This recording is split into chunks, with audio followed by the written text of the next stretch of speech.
Yun mga ka-journey, ito kami ngayon nagbunkering ng diesel para sa barko namin.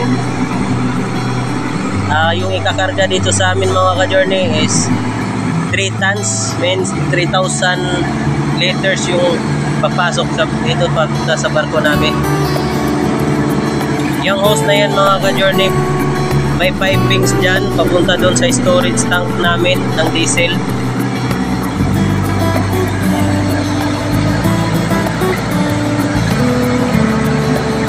Hinihintay ko yan mga ka-journey na mag 3,000 liters na siya.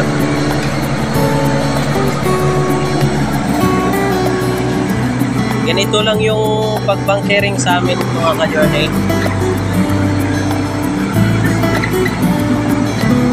Mapasok lang yung truck ng diesel dito sa barko namin, tapos yun,